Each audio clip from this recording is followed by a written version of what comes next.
pessoas que são curadas nessa ambiência. Nós sabemos disso, né? Há pessoas que relatam que foram curadas da depressão, pessoas que não viam sentido na vida e, de repente, encontraram numa comunidade de fé tanto uma mensagem que faz sentido, né, quanto uma ambiência, né, uma coletividade fortalecedora, que fez ela se sentir não mais como um indivíduo, mas como um membro de um corpo, como um ator que vive o drama de vida. Então, eu não estou sofrendo sozinho, né, como um amontoado de moléculas e células que veio do acaso e caminha para o ocaso. Então, eu sou um filho de Deus. Então, os sofrimentos que eu estou experimentando fazem parte dos sofrimentos de Cristo. E a pessoa encontra ali uma mensagem, uma compreensão que, a partir da experiência fundante de fé, a fortalece psiquicamente para enfrentar a vida com uma atitude transcendente. E é isso que ele propunha, muitas vezes, para os seus pacientes. Vá viver a sua religiosidade, a sua fé, e viva de uma forma coerente.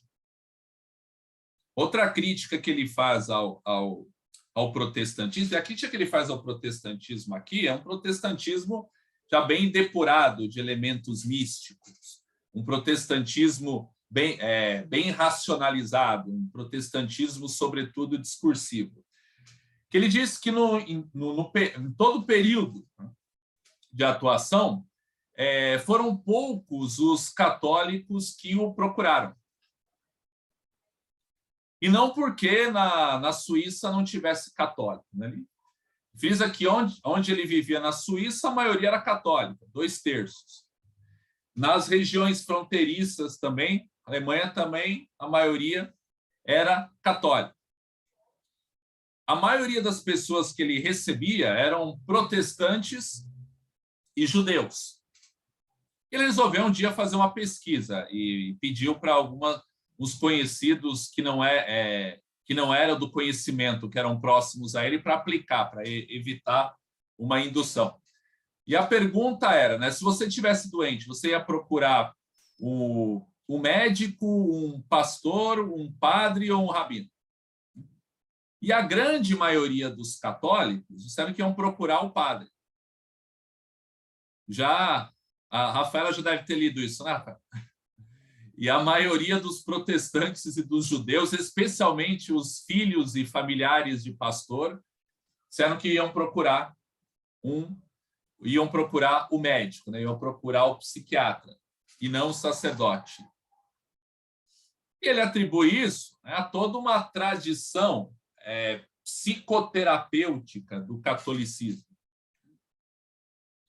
que vai além, né, do instituto, vai além do sacramento da confissão e da absolvição, mas da instituição da figura, né, do diretor espiritual, do cuidador de alma, do instituto, sim, né, aí da confissão, em que resguarda, né, ampara o espaço privado, o espaço em que, sob juramento, o segredo tem que ser guardado.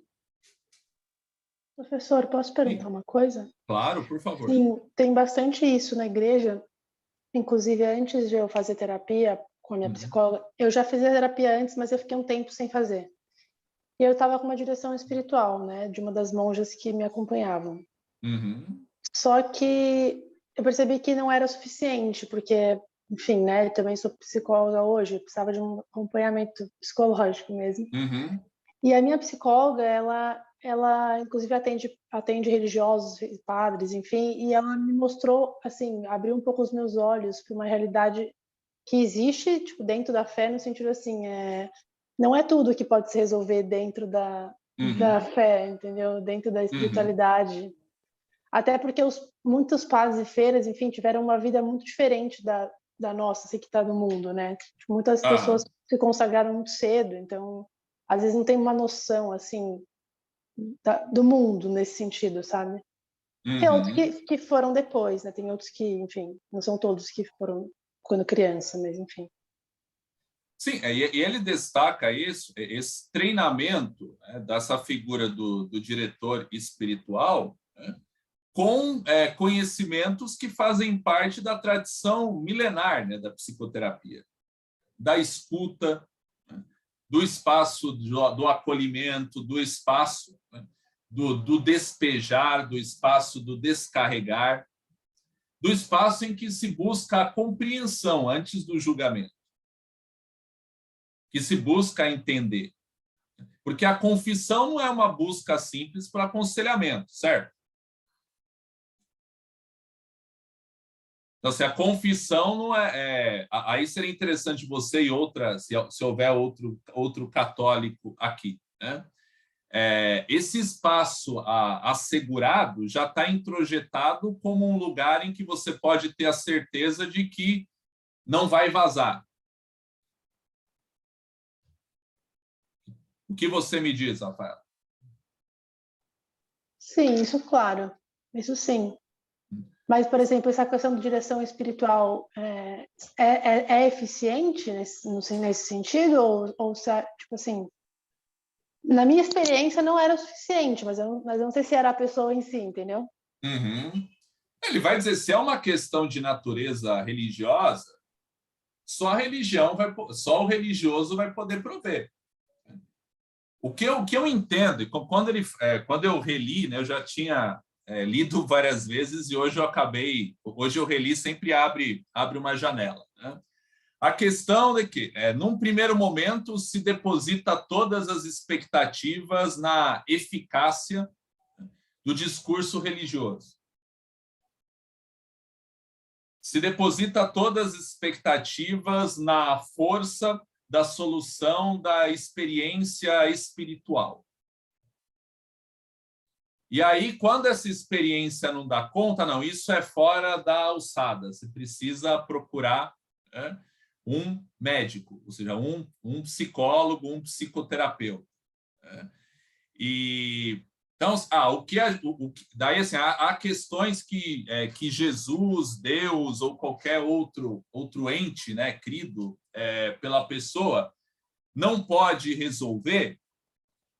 E aí o médico atua, o médico, o psicólogo, o psicanalista, porque muitas questões religiosas são trazidas. Então, por exemplo, eu sou cristão e muita gente me procura pela fé comum, né? Embora uma fé comum seja no sentido assim bem lato, né? Há muitas variações aí, inclusive no catolicismo, né? Mas alguém que compreende o universo, compreende o sistema de símbolos, os sistemas de signos da fé. Não apenas como um conceito, mas os sentimentos, as emoções associadas. Não há ideia sem emoção, sem afeto.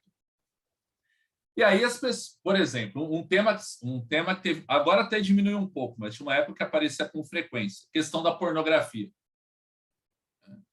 Então a pessoa, no geral, ela traz aquele drama, aquela hora, às vezes jejum, aclama, mas isso não é suficiente para eliminar. Isso não é suficiente para suprimir o problema que ela está enfrentando.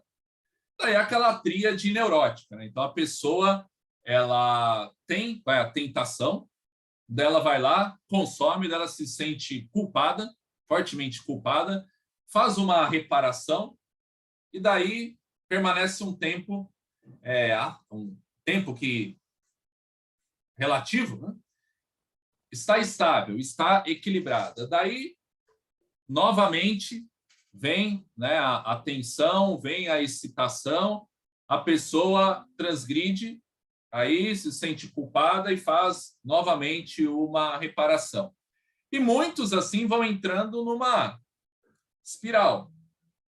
Ou seja, cada vez a tensão é maior, cada vez o conflito tem uma maior amplitude.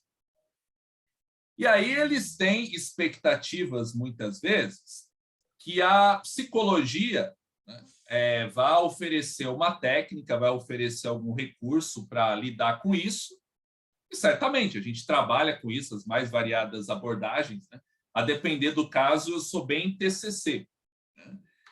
Mas tem uma questão de chave ali, religiosa, que acaba, que muitas vezes, pela forma como a pessoa compreende, intensifica o conflito. Porque ela quer resolver algumas coisas só pela oração, ela quer resolver algumas coisas só pela prece, pelo jejum, mas quanto mais ela reza, mais assombração aparece.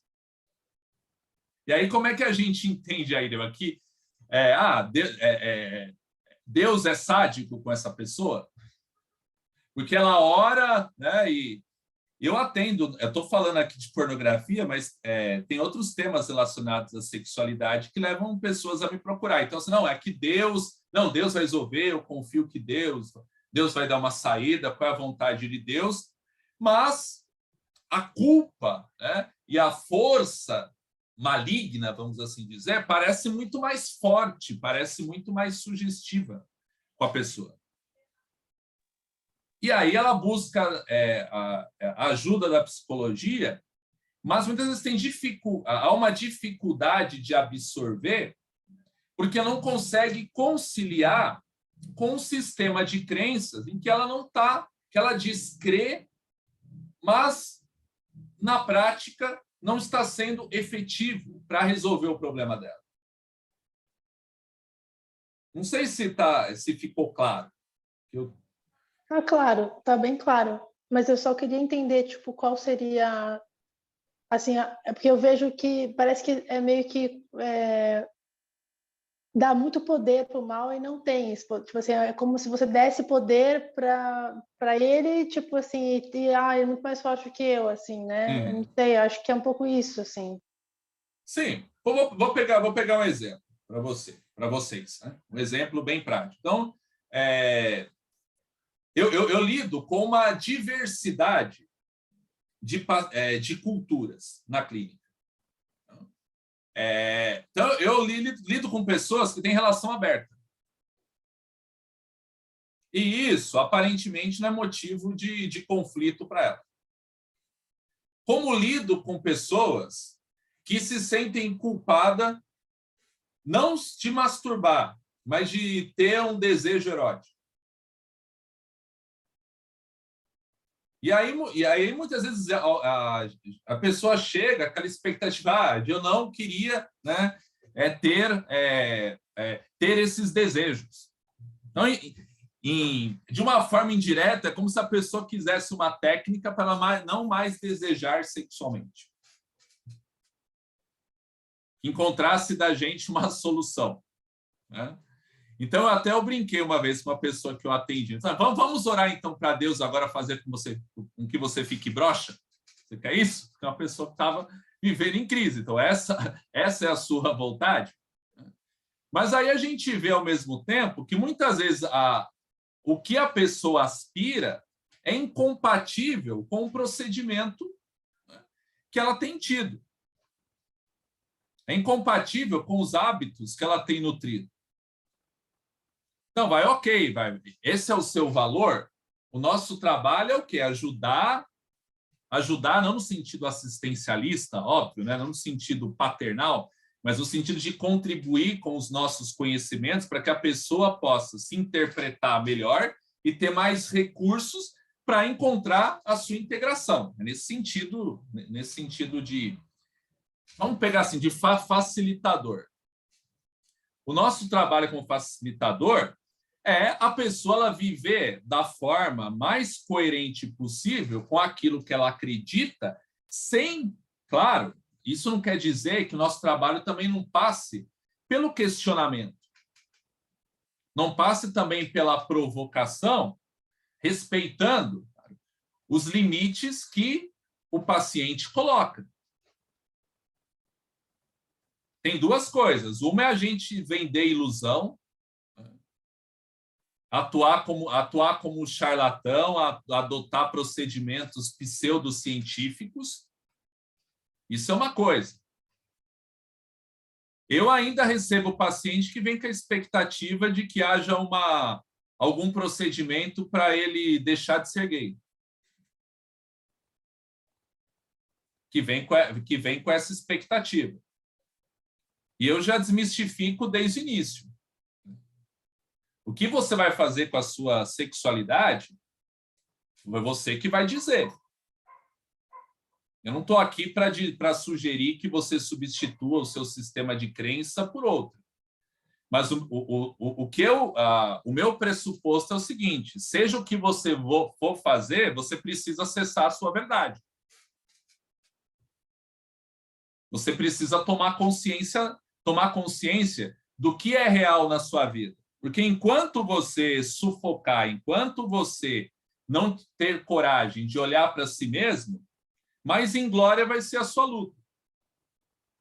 Mais a sua sombra vai brincar com você, vai aprontar para cima de você. Porque a sua verdade você está colocando no porão, na escuridão. Você não está chamando a luz. Então, essa seria a saída para todos esses problemas que você está dizendo. Encontrar a sua verdade. Encontrar a sua verdade. Tá. Aqui não é verdade no sentido assim, particularista, não, sim, né? Sim. Mas qual é a minha realidade? Esse acesso ao inconsciente. Professor. Diga. Mas na clínica, como profissional, você deixa claro, o analista, né, deixa claro e específico que isso não é um problema? Ou ele reforça de acordo com a crença da pessoa? Não, a pessoa ali, ela vai trazer, né, uma questão, por exemplo, né, vamos pegar o caso de uma pessoa que tem uma relação aberta. Ela não traz isso como problema. Eu atendo homossexuais que se relacionam de modo estável. Isso não é um problema para ele. Então, assim, o meu olhar como terapeuta é ajudar ele a compreender qual é a verdade, não é moralizar a questão. Entendi.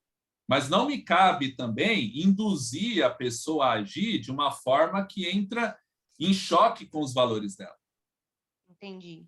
No sentido de tratar a fé dela como uma neurose. Mas não chega a ser algo neutro.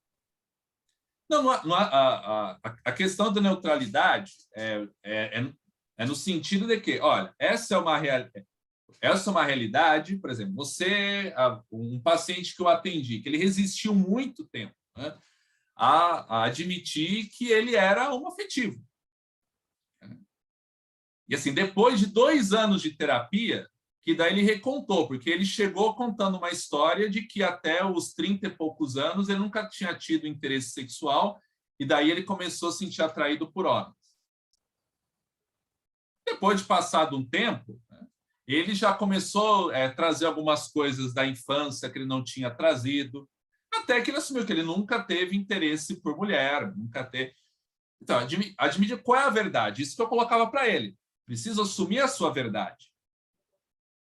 Entendi. Você foi acompanhando esse caminho, esperando o momento dele de se encontrar e conseguir aceitar isso. Exatamente. E a partir de aceitar o que você vai fazer ou não fazer, aí entra no sistema de crenças da pessoa. A mesma coisa, uma pessoa às vezes traz para mim questões religiosas, assim, eu posso casar novamente? Uma pessoa que é divorciada. Então ela traz uma questão pastoral. Eu tenho um paciente que fala, olha, isso aí você precisa conversar com o seu pastor, mas pelo que eu estou entendendo, você quer ouvir o que é supostamente a interpretação correta, ou você quer uma interpretação que o favoreça? Porque você vai encontrar as mais diferentes linhas de interpretação. Mas não me cabe dizer para você nada, a não ser o que eu percebo como como o seu desejo, como que está latente aquilo que você está verbalizando. Por exemplo, eu tinha um paciente que ele estava tentando reconquistar a esposa, né? Que ele se julgava assim, muito culpado, né? Pelo que aconteceu. E aí ele sempre falou assim, não, ou ela, eu não quero mais ninguém. Eu falei assim, olha, primeiro, isso a gente não sabe. Porque você não teve a experiência ainda de uma separação radical. Vocês separaram, mas vocês convivem mais do que quando vocês eram casados. Então, assim, você ainda não viveu o não definitivo para você saber. Então, a própria emoção, como você coloca isso, para mim isso não importa. Para mim não pode. Você não está você está numa expectativa de retomada do casamento. Então, por que você tem essa necessidade sempre recorrente de uma vez a cada 2 sessões de falar, não, eu não quero mais nada? Como às vezes, diga. Eu estou com um acúmulo de perguntas, mas duas assim, duas importantes que eu queria esclarecer. Em relação, se eu não me engano, o termo que você usou foi síndrome do Salvador, eu acho. E o complexo do Salvador. Complexo do Salvador, isso aí. Como a gente consegue lidar com isso? E assim, eu acho que serve para os dois lados, tanto na parte religiosa, que seria até mais o meu caso último, e tanto na parte terapêutica. Como a gente consegue equilibrar isso? E uma outra, se não for ficar... Responde essa primeiro, vai lá. Não, passa a terceira, porque aí eu respondo tudo de uma vez, que a gente já está ultrapassando aqui. Não, a segunda é só em relação a esse poder da confissão, esse efeito que a confissão traz, eu sinto que há uma falta disso no protestantismo, né? Isso traz os benefícios, no caso, tanto assim, vamos colocar na situação de um pastor ter que lidar com as suas ovelhas e lá e tudo mais. Então, assim, essa transferência que eu acho que o que acontece na terapia é isso, a gente se sente mais confortável em confessar, em contar as coisas. Então, assim, isso dentro da religião, aí, né, usando já que é sua área de atuação, assim, dentro da religião protestante, isso vai ajudar se as pessoas começarem a entender que, de repente, elas podem chegar para o pastor e confessar, e assim como elas, de repente, fazem com o terapeuta, ou não vai ter o mesmo efeito? Pode ter o mesmo efeito se a pessoa ela tiver a confiança e essa confiança for reforçada a posteriori de que aquela confissão foi absorvida, né, e morreu ali. Agora, numa cultura protestante, na cultura protestante, não há essa instituição. Então, assim, as pessoas às vezes as pessoas confessam, compartilham, mas não há um espaço instituído. Não é algo obrigatório. Não há uma sacramentalidade, você confessou e você agora está absolvido. Eu estou simplificando, sei que não é uma coisa assim mecânica. Eu confessei, estou absolvido, estou pronto para... Posso pecar novamente, estou com crédito. Não se trata disso. Mas, intuitivamente, as pessoas, mesmo na cultura protestante, elas vão criando os seus mecanismos de expiação. Aí eu vou citar experiências clínicas, por exemplo, a pessoa vai participar de campanhas, participar de jejum, com essa finalidade expiatória, mas também de fortalecimento. Por exemplo, aí a pessoa ir lá no... histórias que eu vi muitas vezes. A pessoa tem uma transgressão, né, segundo o padrão de fé dela, no sábado à noite. Daí, no domingo, na hora do apelo, ela vai lá à frente. Apelo, para quem não conhece, é o pastor, né, no final do sermão, né, para aqueles que querem, né, receber a Cristo, ou aqueles que querem se reconciliar, ou aqueles que querem estão sufocados, né, estão sofrendo, né, estão sentimento de culpa. Ela vai lá né? Ela vai lá na frente, opa, já estou me expondo, né? A comunidade estou mostrando a minha fraqueza, né? Então, ela lá recebe uma oração, voltei aliviado. E outros meios que as pessoas também encontram de compensação, não necessariamente de evolução espiritual. Por exemplo, o empresário lá ou o outro funcionário que ele se sente culpado por fazer parte, os beneficiar direta ou indiretamente do esquema de corrupção. Daí ele pega parte desse dinheiro e dá de dízimo na igreja ou numa obra de caridade para ficar quite, né? Ou como sugeriu certa vez uma personagem do Roque Santeiro. Lembra dessa novela? Roque Santeiro? Então, tinha uma personagem interpretada pela Ioná Magalhães, que era uma cafetina. Ela estava tentando convencer o padre, né? Um padre assim, bem conservador, a permitir, né, que a boate fosse instalada na cidade. Ela foi dar uma sugestão para ele, né? Mas olha o que eu pensei, né?